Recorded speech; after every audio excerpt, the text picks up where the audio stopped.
May the words of my mouth and the meditation of each of our hearts be acceptable to you this day, O God, our rock and our Redeemer.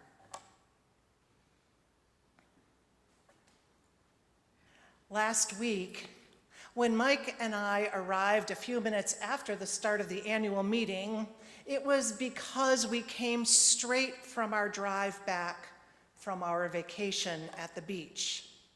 This was our 10th trip to the Outer Banks, one of our most favorite places to spend time with family and friends. We love the dynamic life on the sand where everything is in constant motion, where terns skitter along the water's edge, gobbling up crustaceans and tiny fish before they race to avoid being swept up by waves that crash along the shore, eradicating a family's sandcastle masterpiece. We delight in the playful dance of dolphins as they parade past and are thrilled when our kite dips and bobs at the end of its long line. There is nothing better than riding the waves on a boogie board as they race for the shore. But this trip was different from others we have made. Over the years, the stairs that we always climbed to scale the twin sand dunes that separated our cottage from the water have disappeared as the beach has eroded. While one dune and its associated stairway disappeared slowly between 2000 and 2016, over the last 7 years, not only did the second dune vanish, but so did the beach. This led to last year's $14 million beach nourishment program, where the ocean was dredged up and millions of tons of sand were pushed onto the shore. If you haven't seen images of the homes that fell into the ocean in the spring of 2022 in Rodanthe, just 20 miles north of where we stay, take a look.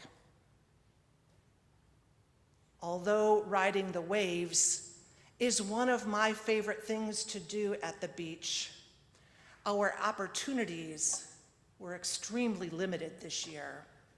Rough surf from Hurricanes Idalia and Franklin caused the National Weather Service to issue warnings that were broadcast on our phones and by a Coast Guard helicopter flying along the beach, ordering people out of the water.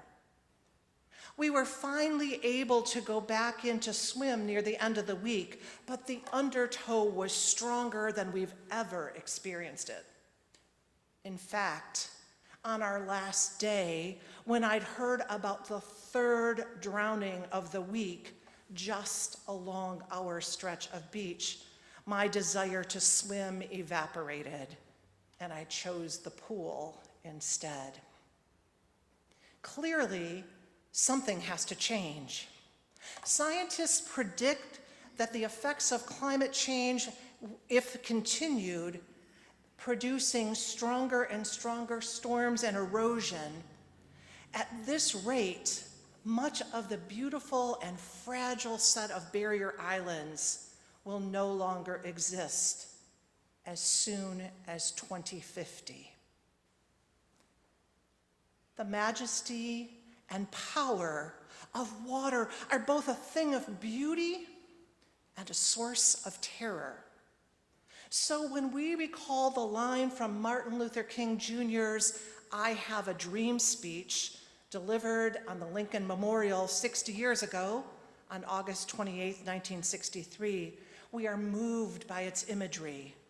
We are not satisfied, King said, and we will not be satisfied until justice rolls down like waters and righteousness like a mighty stream. Many Americans attribute King's passionate words to him, failing to realize that these are actually part of Amos's oracle shared in our reading this morning. But taken out of its prophetic context, the words often become nothing more than a beloved platitude. And yet I found it interesting as I prepared material for this sermon to realize that the passage only occurs as an alternative text in the Revised Common Lectionary, which means that pastors rarely choose to study or preach on it. One can understand why this passage would be avoided. As we hear Amos's words, it's hard not to recoil from their sting. For even though this prophecy was delivered nearly 2,800 years ago, the words still ring true today. This section of Amos's judgment begins with a scathing tirade against Israel. Many people in that time likely viewed the day of the Lord as a time when God would appear with glory and might to destroy Assyria on Israel's behalf. Instead, Amos warns that it will be a day of darkness and gloom because what God has demanded of the people has not occurred. The chosen have rejected the needs of those who were poor and vulnerable. Instead, people chose to focus on worshiping God in ways that clearly made them happy and proud. Yet God's words of rejection are jarring. I hate and despise your worship. I won't accept your offerings, and I don't want to hear your music. We can imagine God with eyes pinched closed, ears plugged, nose plugged, turning away from the worshiping crowd. But why would God react so negatively to people seeking to offer their praise and thanksgiving? God makes clear in the verse that we know so well, but never consider in its context. Let justice roll down like waters and righteousness like an ever-flowing stream. God isn't critiquing acts of worship here, not critiquing them for being insincere or idolatrous or calling on people to do good deeds. Rather, God lets loose a roar of outrage at the hypocrisy of the community of faith and condemns the idea that worship in and of itself constitutes an act of right relationship with God. People's daily lives were not characterized by justice and righteousness. Sound familiar? How often, over the past 50 years or so, have churches turned inward, closing their doors to those in need on the sidewalks around the building? But inside, sanctuaries were filled with stunning decor, resounding music, and rousing sermons. And this is exactly the thing against which God rails. One member of a congregation may mutter that the church is not a social service agency, while another complains that we should only be helping those in our own community without concern about all the others in the world. Others fret that the choir doesn't wear its robes or because the wrong communion plates are used to serve the sacraments. And younger members often skip Sunday worship altogether, waiting for the next outreach opportunity. Each of these folks needs help in integrating holiness and justice. Just like life at the beach, something has to change. Because, as Amos would say, if worship doesn't change us, if worship doesn't spur us to action and make us just uncomfortable enough to do something, then it really isn't worship.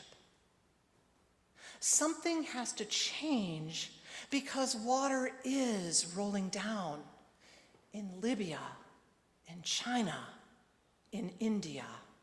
Disasters are rising faster than we can share them. Last month, the Maui wildfire became the deadliest in the U.S. in more than 100 years. Then just over a week ago, the earthquake in Morocco killed more than 3,000 people. And 3 days later, the massive flooding in Libya has killed at least 11,000.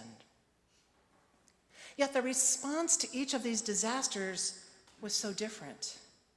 In Maui, there has been an understandable criticism, yet more than 500 federal personnel were immediately dispatched to assist. $84 million in federal assistance have been approved, and more than 5,000 households are receiving individual assistance. In Morocco, ordinary community members helping one another and assisted by aid workers were able to reopen the road to the affected area within just a matter of days. A functioning government allowed aid from some countries to flow in, although old hurts caused the king to refuse help from others, like the former colonial power France. The situation in Libya, however, has been completely a different story. With the country a failed state for more than a decade, there is no weather service, and therefore no warning was made. The area of flooding occurred in a place that is now controlled by the Libyan National Army rather than the government.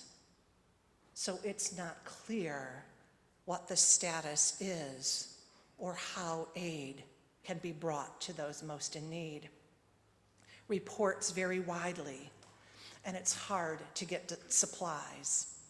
There is growing fear of widespread disease causing the death toll to rise even further.